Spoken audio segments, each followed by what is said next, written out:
Hello everyone, welcome to today's video. Today I will be reviewing my fourth and final round game from the fourth Cleveland Go Club rating tournament. If you did not see the previous video or any of the other two videos, I, so far during the tournament, have gone 3-0 against some very strong opponents. So on the tournament day, it had been a very long day, but it's been a long day for everybody who came. So I was excited and thankful we were at the fourth round because I was ready to be done playing for the day and to go home. Because I was very spent at this point. But of course, the main thing was it was a lot of fun, and I was excited to play my fourth round opponent, Jeremiah Donley, who I've played once in tournament before. This was a few years back. And what's interesting when I compare the two games is that game was basically a bloodbath the entire time, and this game was completely different.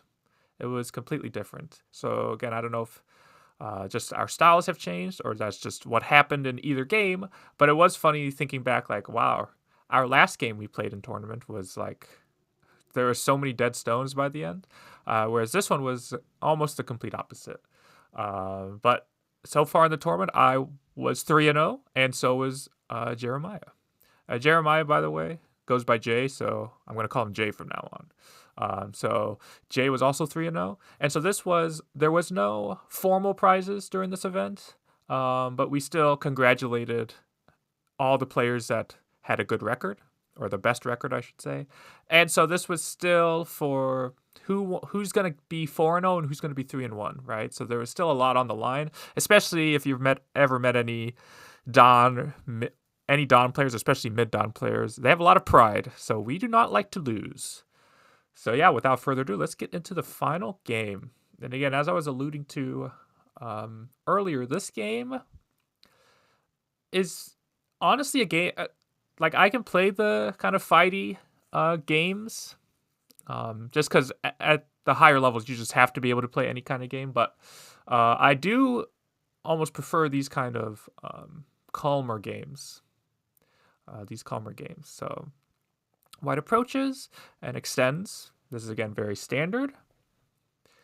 And I extend. White backs off, and I back off too. So again, there's a lot of options that either side could have played, but this is just what we landed on. White's next move is a little, again, not bad at all. Not bad at all. And even nowadays is probably considered a little more common. But white goes for the shoulder hit. Yeah. Again, can't say it's bad at all.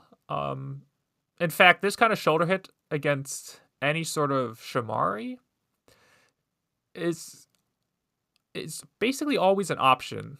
So, and it doesn't matter if it's this kind of Shamari or like the lower left. Like, if white had done something else, like it's totally standard now to play d7, with the idea being with any sort of corner enclosure, I'm okay with my opponent getting that corner as long as that's all they get. So it's really trying to make the corner as small as possible. In a more forceful way, of course. Because, for example, this would technically stop black's ability to grow on the top, but this would not be a very forceful way to do it. Whereas the shoulder hit would be. If I was crazy enough to ignore, white descending really hurts the O17 stone. And you can see, after this, all of a sudden, white has a huge top. And again, my corner is getting isolated to the upper right. So that's the idea with the shoulder hit. Now, before I did any of my reviews for this tournament, my last video was on a interesting game between Choijong and Koje. And I think I was a little inspired by that when I was playing this game, because I didn't put a ton. I put a little bit of thought, because there's a few common moves to think about. This is probably the most common. And then this is probably the next most common. And then some pincer up top is also possible, where if we get the same sort of variation, you can see this stone at K17 would be in a good spot to attack white. Or, and this is what was played in the interesting game, was to slide here. So I decided on the slide again. I think I was a little inspired by that game, but again, can't say it's bad at all. And then white extends, or approaches now. And we can see white stone is in a very nice spot. So now that the local variation is ended, there's a lot of choices for black. One of them, of course, is do the shoulder hit, right? Do the shoulder hit against this corner enclosure. But you could do something in the upper left. You could just expand the bottom. But since I did want to expand the bottom, but white is also making some sort of moyo/potential on the right side, I wanted to do something that would help me grow the bottom, but also reduce white. And one of them could be just playing here. This is one option where we get this kind of variation like this, and this is possible. This is possible. I did not like how solid white got, though, especially if white cuts and just extends here. I really do need to add some stone here, and this would be a case of black's putting a lot of eggs in one basket, where black needs to make sure this is going to be enough to win the game. And what I mean by that is, if let's say I just extend, right? Well, now I need to worry about this cutting stone here. And so if white ever comes in, maybe not directly, but any sort of shoulder hit like this, I have some problems here. So yeah, and H3 is always a weakness as well. So I didn't like how direct this was, although I think this is definitely still possible. So I decided to instead shoulder hit here. This is more directly affecting white's right side. As we saw in the other variation, white was able to make the right side, whereas in this one, now white will not be able to. And in this case, any sort of slide like I did up top would not be good. This is a case where there's really only one option, and that's what white chose. White knows I want to build the bottom, so white can't just, take second line territory while I take a huge growth on the bottom. So white has to almost fight here, and it looks like we're starting the big fight on the board. And believe me, I really wanted to block here because I really want to attack the upper side, the upper right. And this would accomplish that somewhat, but this would be a scenario where, sure, I'll be able to attack the upper side, but like, let's say we do get a variation like this. Regardless of what happens in the upper right, white will be fine. Strong players know how to handle this shape. White can still run out up top or even get some forcing moves in the corner. So white will be fine here. Where black will not be fine is when white eventually plays on the bottom here. And so that moyo that I was hoping for is now going to be gone. And this works very nicely because, again, it's almost an unwritten rule that I don't hear a lot of players talk about, but stones that are on the same line are extremely strong, much stronger than if they're even one line off. So just for example, let's say white tried to invade here. The fact that these are off center or not on the same line, it means there's just a lot worse connection. Let's say something like this were to happen. But the fact that if something like this were to happen and white's on the same line, that means a lot. Or that matters a lot. We can see just how much weaker black's going to be if black tries to fight something here. So, yeah, or even white can play lightly here. And there's no, again, if white only had 08, there'd be an elephant eye here. But instead, there's nothing. So, yeah. And that weakness would still be possible, whether or not, or the strength would still be possible, or the strength relationship would be possible, regardless of if black cuts or not. So I just extend up. Now, if white were to play here, then I would be more inclined to, because now, well, so the thing is, as well, is if white plays here, white is on the same line here, on the N14 stone. And even though these stones are 4 stones apart, that means something.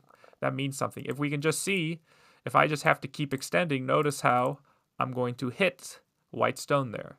So if white were to stand up again, okay, now, N4 is pertinent, but now when I descend, now white doesn't get that perfect seal in now.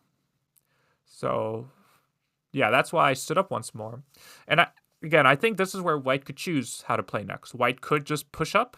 And again, this would be a very fighty game. Because again, white will get that move on the bottom eventually. Again, we would attack, or we would do some sort of fight on the right side first, but white would most likely get some sort of invasion on the bottom. Or at least really would like to try to. So, Yeah, instead though, white decides to just back off. Or now white will slide. And again, comparing that to just sliding now, or even sliding now after this, is black doesn't get a very nice, or in this case, black gets a nice connection, but in the other variation, black does not, or even if black just simply turns. So white has now made the connection a lot worse. So that I lean, white stands up, and I play a very nice, at least I thought a very nice shape point, trying to use the fact that white has a 2-space jump in the center, and I have some nearby stones, I can threaten to cut. So white jumps. I like this move. This is probably my first move going back through I was not a fan of, mainly because of how quickly I played it. Just going back through, there's just a move that's so much better, is if I just simply do this one. This move is just a lot better because, one, it's threatening to connect under, and two, everything that I was trying to accomplish with this move, it just does better. So for example, this is keeping me all connected when I play here, but so is this one. And this is a very common sequence white will always play, and we can see white will be able to just connect like this. But if my stone is here and white does the same thing, white can still kind of connect, but we can see that there would be some co-potential later. So it's also doing a better job of separating white. So yeah, this move was not so good. This was not so good. So J Hanes, and then plays there. And yeah, this is a nice move. Again, because there is a weakness here. Again, he would like to get the move on the bottom, but white is not strong enough. Because while I showed, white can go here and black has to Atari, black doesn't always need to Atari. So it is just one potential eye. So yeah. So he needs to fix his weakness. And again, I have a dilemma here. Do I fix but allow white to keep attacking me? Because if white were to jump like this, I almost feel inclined to fix my bottom like this. I almost feel inclined to do it, but of course that would mean white can severely attack me. So yeah, so I turned because again, the whole idea with this initial shoulder hit was to build the bottom while reducing white. So I kept with my plan to play that way. And then white plays a very nice move. Yeah, this is a very, very nice move. It doesn't fully cut black off, but it's painful for black to connect. So for example, black can connect by going here because if we play this kind of way, technically, again, white can push through, but white's not strong enough on the other side to fight this. So even if white can capture the 5 stones, the upper right is bigger and in more danger. So white can go here. Instead of pushing here or blocking here, white can Atari instead, and now I'm forced to connect. And you can see these string of stones are not doing much for me. And there's also it's a little cruel if you think about Go being a game played by generals, a game of war. While these stones are dead, moves like S14 are more sente. Because while these stones are dead, white has to, if white wants to keep the area, white has to answer this, right? But if those stones are alive, right, if I do play this way and white goes elsewhere, this move will almost never be sente because there's no gain for white to connect here, right? There's no gain at all for white. So sometimes it's actually better to just sacrifice stones to get forcing moves, which is cruel, but that's the name of the game. But yeah, so now I had another dilemma because white has pushed up so far. Now I'm not really close to my P4 stone, and so now it's a question of how do I now connect back to my stones, however I choose to. And this looks like the obvious first choice, but there's an obvious weakness here. So that wouldn't work. I looked at this move, but again, there's a Hane here and extend. And the problem is, white does not have to save all these stones. They are very light. If white just jumps out, and even if I can cut, white's going to be breaking up my bottom. And so this would be very bad for black. I have to basically make sure these stones are captured, but also somehow keep white out of the bottom. So it's really tough for black. And so whether white does this directly or knows there's a weakness here and maybe starts, I don't know, with the shoulder hit. Okay, there's a lot of options. So yeah, so I was like debating, like this felt too far, because if white were to do this, not immediately, but you can see I'm not fully connected yet, because there's weakness at M5, there's weakness at M8. So it was quite a dilemma. So I landed on what felt like, what's a Goldilocks? Wasn't too far, wasn't too close. It didn't leave too many weaknesses, so I decided on this one. So again, it feels okay, honestly. It feels okay, honestly. There is not too many weaknesses, but it is pretty strange to be playing kind of like this 5th line move to connect. But yeah. So this is probably white, I think, overall has been playing slightly better than blacks, although the score is still relatively the same. These are whites, probably whites to me, whites first. And I'm going to say major mistake only because this game, and I told Jay after the game, that I felt this was a very high level game and a very enjoyable game as well. And I felt like we were both playing at a very high level, or at least a consistent level. I felt like we weren't making a lot of mistakes. So I have to call this one of the major mistakes because we actually just didn't make that many mistakes. So yeah, major mistake meaning, could even mean like stylistically I wouldn't play here, but yeah. White goes here, and the reason why is white is pretty strong here on the right side, and black is pretty strong as well in the upper right. And so if you just look at what's remaining on the board, this side is just so small. This side is just so small. I would prefer a move like C14. Because I wouldn't be worried about black playing this kind of move, because again, the top side is not valuable. And even if black, let's say, approaches somehow, we could then still end up playing some move on the top. So yeah, I'd prefer something like C14, or white ends up playing it, but something like D2. That feels just a lot bigger to me, because I just go elsewhere. And again, nowadays, the 3-3 is almost considered like, if you don't know where to go, just 3-3. Like, it's almost never a bad move. I think in this case, it could be considered a slight mistake. Again, this is a game of inches, this game. So any move that loses a couple points, it's worth pointing out. So because I have this huge Aji, or not Aji, Moyo on the bottom, playing something like F5 would be keeping consistent with what I'm trying to accomplish. So I really think F5 is the spot. And the other problem with 3-3 is the 3-3, you have to be okay with whatever way your opponent blocks, right? Whether white plays a D17 or C16, it has to be good enough for you, right? But here, I was just talking about how the top side is small.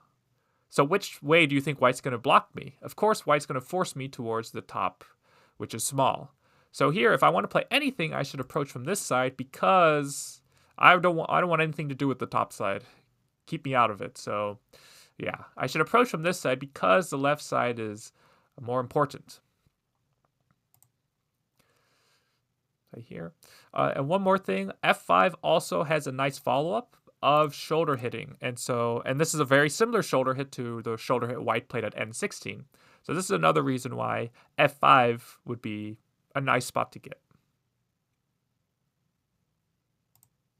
I play 3-3. AIs lie to me. They say 3-3 is never bad, but this one might be not so good. So I play there, and then I jump. But see, the problem is now, if I try to shoulder hit now, because white has this stone at D10, I don't really get to expand as well. Like, white has this very nice move at B9, where now it's a problem of, well, like, I have a weakness here, I have a weakness here, and yeah, it's hard to continue building. Whereas if there's no stone there, sure. Now it's actually hard. White can't connect back to anything.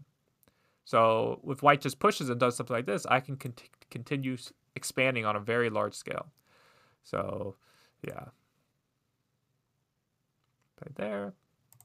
So I just abandoned the whole keep building the center. And this is a very nice sequence to get. if you have this Joseki, especially when your opponent's trying to build the direction of their wall. And the reason is when you play B17, this is creating a weakness, a potential weakness in white's area. Whereas if you do this first, like if you just come in immediately, well, whenever you invade, and this is true in basically all scenarios, whenever you invade, the best you can have is 3 directions you can go. 2 is okay. It's playable, but it's not the best. And having just 1 direction is terrible. And what I mean by that is, when I invade here, I have 2 directions I can go. I can slide under here, or I can jump out. The reason why having 2 is not so good is white chooses which one I have to take. And in a lot of cases, especially if you're invading, there's usually a better direction. So if I first Atari here, though, and then descend, and white does something else, now when I play in, I have 3 directions I can go. I can slide towards the lower left, but now I can connect back to my upper left, and I can jump out. So here, I have 3 directions I can go, and what's nice about that is even if white takes 1 away, I have 2 directions I can choose from. So that's why it's still good. So let's say white blocks here in the upper left. Okay, I'll just jump out still, or maybe I want to switch here. So this stone is very flexible when it has 3 directions it can go. So when you're invading, if you have just 1 direction you can go, like let's say white had descended, and let's say I had this move. Obviously, if I go here now, I have 1 direction I can go. That's bad because if white takes the 1 direction, now I'm just stuck. I have nowhere to go. But if you have 2, that's a little better. That's a little better. So like if I invaded it now, it's not great, but technically it's still okay-ish. It's still okay-ish. Because if white takes 1, I can still take the other.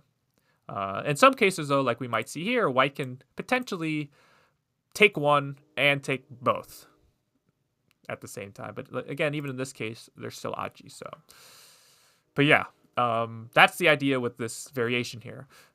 This is not the only variation for the upper left Joseki, though. If the top, or if the other side, in this case the top, is more valuable, you can also play H18. But in a lot of cases, if your opponent's blocking the left side, that's probably the side that's important. So, yeah. So go down, and then descended, and then white invaded. And this makes sense. White wants to use D2, and this is the weakness. And so this is where overall, I was doing an okay time with using my time. But this is where another one of my mistakes came is, and before I talk about it, I'll talk about this variation here. Say I do something else. So white comes in, right? This is one that's very common. You will see this a lot. And so this I know like the back of my hand. Block, block, block, connect. And so we give up this stone. We give up the stone at F3 basically every time. And this is standard. I don't know what AI thinks about this. But if you just look at this position, I'm not really sure what else would be good, to be honest. Again, going back to when you're invading, you'd rather not have 1 or even 2 directions you can go. Here, white has 3. White can connect under at F2. White can jump out, or white can slide under towards the lower right. So I can't really fight here. Like, okay, this is trying to get rid of one of the options, but white just jumps out. Even if I play something like this, okay, white can still connect under. If I try to bump like this, then again, white can still slide under, and this move is sente, and yeah, this is very bad. Very bad. Very ugly. So, yeah, that's why this invasion is good. That's why this invasion is good. So, and that's why it's you can technically still play this, because again, you have 2 directions you can go. But again, now black can choose which one you have to take. So if black just descends like this, well, now you can't connect back to the corner. So it's a little dicier. It's a little dicier now. So, yeah. So that's the variation I know, though, is this, right? This is, again, standard. I don't know what AI thinks, but it's standard when I was growing up, if you will. But it's slightly different. We have this F5 stone. And so in the game, I simply just connect here, and white was able to push through. And I will give credit to the AI. I did not see this move. But this was, again, because I felt I knew this variation, and Jay can attest to this, I kind of, as soon as, I thought for a second to be like, okay, can I really, like, fight here? Not really. So as soon as I basically decided to go here, these moves were all played pretty quickly. But here, black can connect. Black has time to connect here. Because if white ever tries to fight, white is weaker than black. White is weaker than black. So white has to connect, but even black connecting here, there's some weaknesses in white's shape.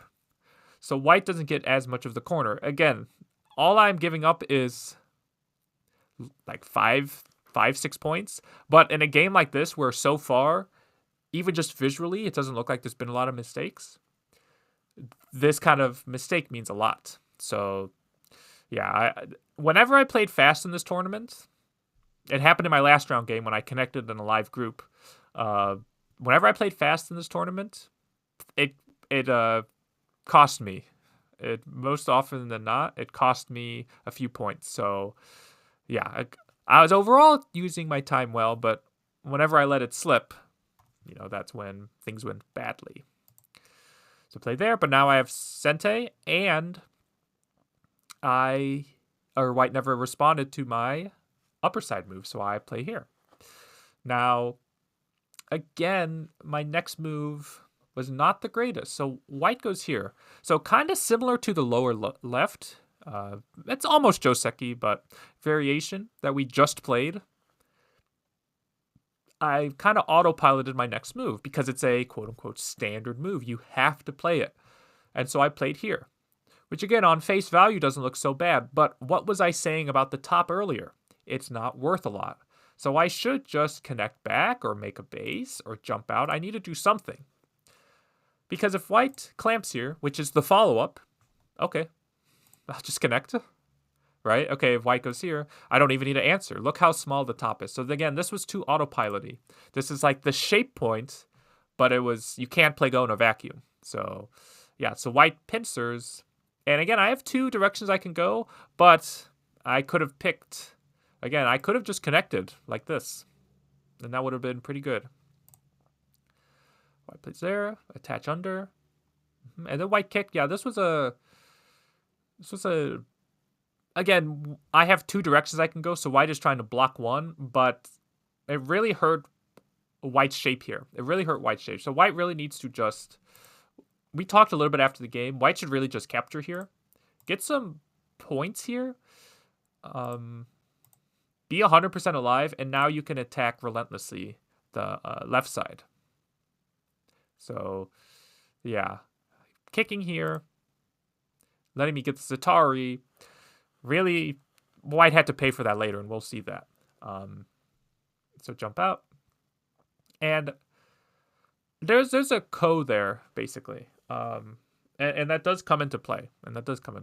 But white has the right idea coming up. Is white wants to attack this black group in the upper left.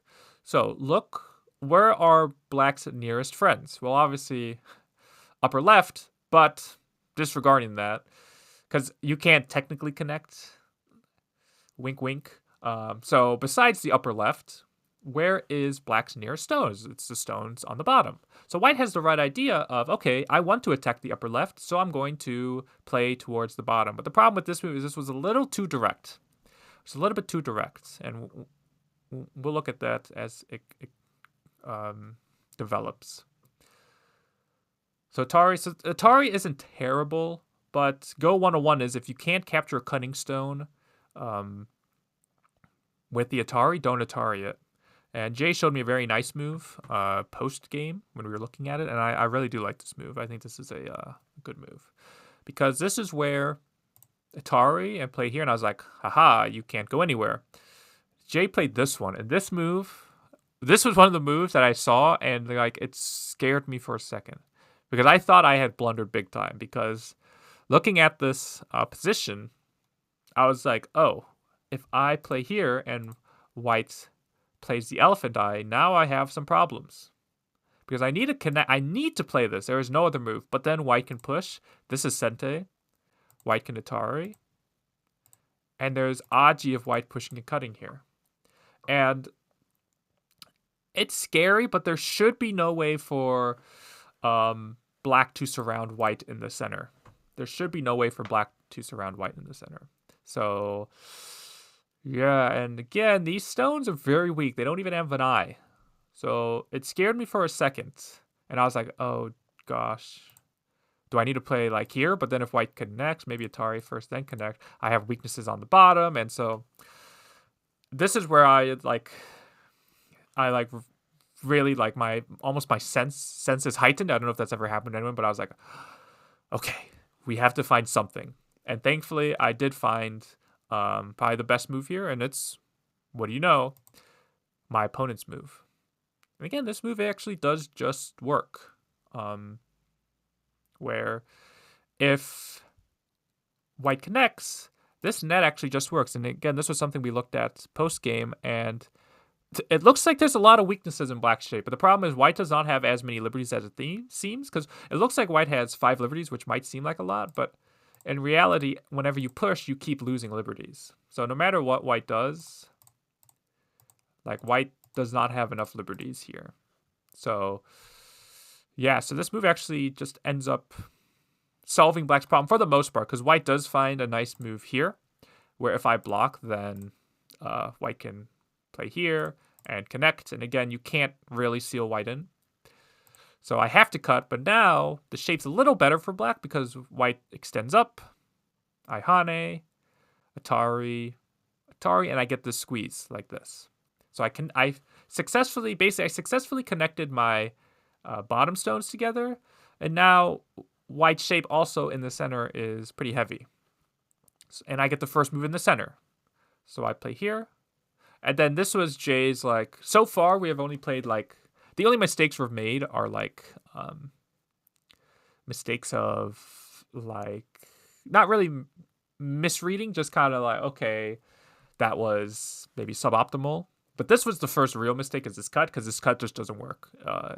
White extends, Atari, and can capture.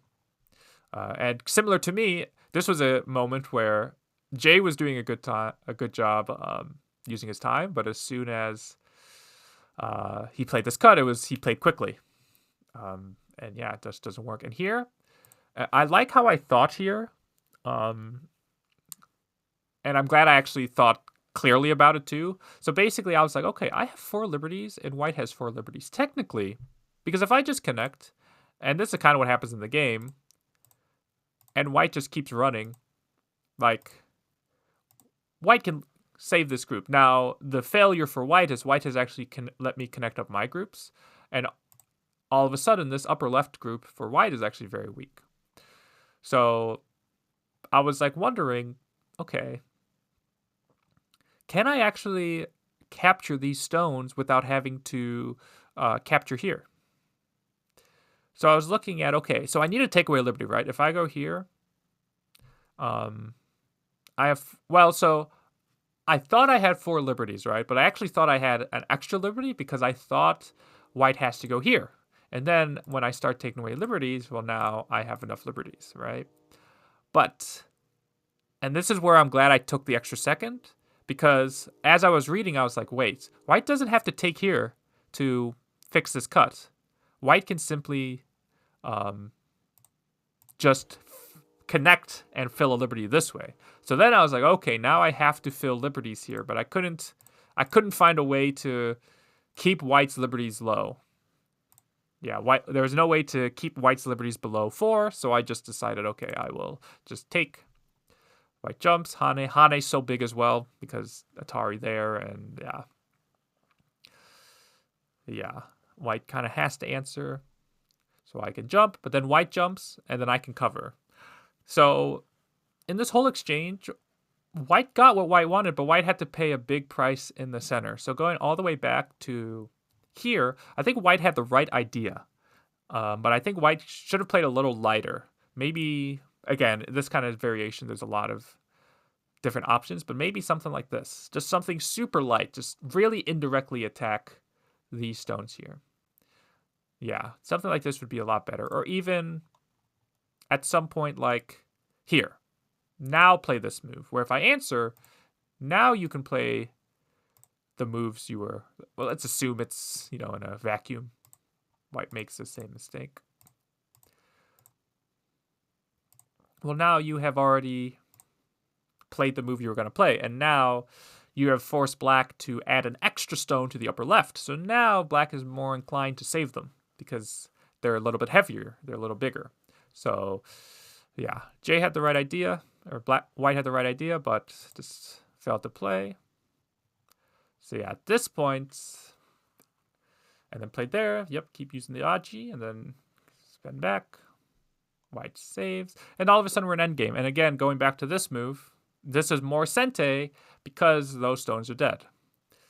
But so earlier on, I alluded to a mysterious Ko in the upper left. And it's not this Ko where if I take like this, because the thing is, this group is not alive. I have to make this eye, but then white can poke here, and this threatens both eyes, and yeah. No two eyes there. So it's not this Ko, because this would be a Ko, but it's a different Ko. It's black can clamp here, and obviously if white descends, white's captured, white has to connect, black can connect, and if I just connect, this is a good endgame. This is a good endgame, but instead, black can play this Ko. And this is very much a flower Ko for black, because black doesn't lose that much if black loses it. White loses a ton, though, if white loses it. So basically, when I'm playing all these moves, I'm thinking about that Ko. And I was like, okay, I wonder if my opponent sees this Ko. But when he played here, I was like, huh, is that not a Ko threat? And after post game, I was asking him about it, and he was like, yeah, I just did not see the Ko. Because this was a 100% a Ko threat, right? Can't lose these stones. Got to keep them captured. This was a Ko threat as well. And again, locally, these are good moves. Like, the point of this cut is if I try to separate, he can double peep like this. So that's the whole idea with the move. But with that Ko looming, yeah, white definitely needed Ko threats. So peeped. So I was like, okay, I think he doesn't see the Ko. So then I even clamp once, and then he pushes here, and then I block, connect, and now we have the Ko. But again, I, for the most part, had counted Ko threats, and especially with, because black has a slight lead as well. The bottom side is just so big, and then even black's upper right is sizable. And white owes a move on the right side as well. Black can cut here to save the tail. So basically, it's maybe an even game on the board, but white has more to juggle at this stage. Like, white has more problems than black does. But yeah, Ko threat. Can't ignore this because you're going to lose the tail. You're going to lose these 6 stones. Play there, yeah, Ko threat. And this technically lost a little point, although technically mine did too a little bit, but... And then play here, yeah. So I even have a lot of nasty Ko threats here. So, yeah, white blocks. It is a Ko threat, by the way, if white ignores. If I simply just... What's the order here? If I stand up like this, black... or white has to block like this and turn and cover, I think, like this. And yeah, white's going to get squeezed down a lot. Like, even here, black can leave it, and yeah, this would be extremely painful. This would be extremely painful. Yeah, and there's even a better way. I think it's been a few days since the tournament, so I'm not fully remembering, but I think there's even a better way to do it. Yeah. But because I even think there's variations where I can just bump here directly. Yeah, I think bump here directly is the problem for white. Where if I can play here next and throw in, what's the order here? There's definitely an order here that both of us saw, but there's a lot of problems, basically. There's a lot of problems for white shape. It does probably mean, though, I can just block here as my threat, but this felt fancier. But white blocks, but okay. And then white connects. Take away liberty, yep. And the other problem is, like right now, white has basically one threat left. A few threats, but basically, this is one of the threats white could be thinking about.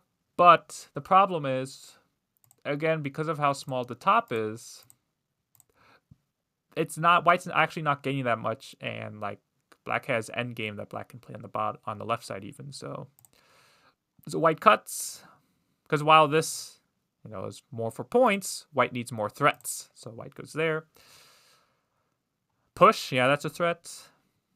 And then white extends. So now white's even now super indebted in the ko. White basically has to win the ko, but when I block here, white blocked, and then this was just a blunder because white had to block here like this, but white blocked and let me cut.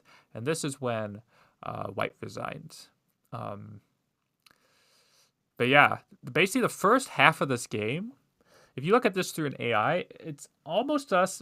You know, maybe we're making I was definitely, by the way, making a couple point mistakes here and there, but it was relatively even for the first half. It was basically as soon as white got too heavy in the center and lost it, that's when black took the big lead. And that's kind of how I like to play Go, is I'm really not looking for that big, and you hear me talk about it in my handicap games I play. Like, I'm not expecting the big mistakes, but I'm just, the mistakes will come even at the 5-dan, 6-dan level. So I can just be patient, and you know, we're bound to make mistakes. We're all amateurs. So, but yeah, white resigned here. So this meant at the end of the tournament, I was able to go 4-0, which again I was super happy with, because it's one thing I've gone 4-0 before at this tournament in the past, and not to discredit those wins, but those were all handicap games. But so the fact that I played 3 relatively even opponents in 1 stone or even games, it showed that, okay, yeah, I can play very strongly when I'm even when I'm pretty exhausted from running the event and doing all that. But yeah, and it kind of shows I was like, my stamina was pretty good too, because again, I am running the event while doing this, so I was happy with how well I was playing overall. Like, this is probably the best I've played overall in a tournament in a long time, in a very long time. Like, going back through the games, I'm seeing very few mistakes. Or things that I would classify as mistakes, at least. So I was very happy with that. But yeah, shout outs to, so I was 4-0, but there was also someone else who was 4-0, Eli, who's, by the way, one of my students. So he went 4-0. So if you're looking for a teacher, by the way, and you want some success, you know, be sure to contact me. But all jokes aside, he went 4-0, which I was super happy with as well. He also took a small break, so he went 4-0, and then as well as Jeremiah J as well for going 3-1, as well as Garrett. Garrett's one of the local, very strong, kind of 1Q-ish. His rank's pretty not accurate in the AGA because he plays me at the tournaments, and I'm, again, pretty good at handicap, so his rank's probably a little lower than it should be, but he still went 3-1, so congrats to him as well. But yeah, that was my experience at the 4th Cleveland Go Club rating tournament. Oh yeah, and our prizes were like selection based, so the 4-0s got to pick what they wanted from a prize table, which I provided. Except one person from Cleveland did bring their own prize for us to pick from, and it was a sealed copy of Many Faces of Go from like the 90s for a computer. And so that's what I picked. So now I have a sealed Many Faces of Go CD that can be played on a computer. So yeah, that was pretty. I was happy to take that. And everyone else, by the way, there were books and other things people could pick, but everyone else, the other 4-0 person and the other 3-1s, all picked Hikaru no Go trading cards that I had brought. So I was happy to see those go to people that were seemingly happy with them. But yeah, that was my experience at the 4th Cleveland Go Club rating tournament. I'm sure there'll be one next year, first half of next year. So yeah, look forward to those. But yeah, if you have any questions or comments, please let me know in the comment section, and I'll see you all in the next video.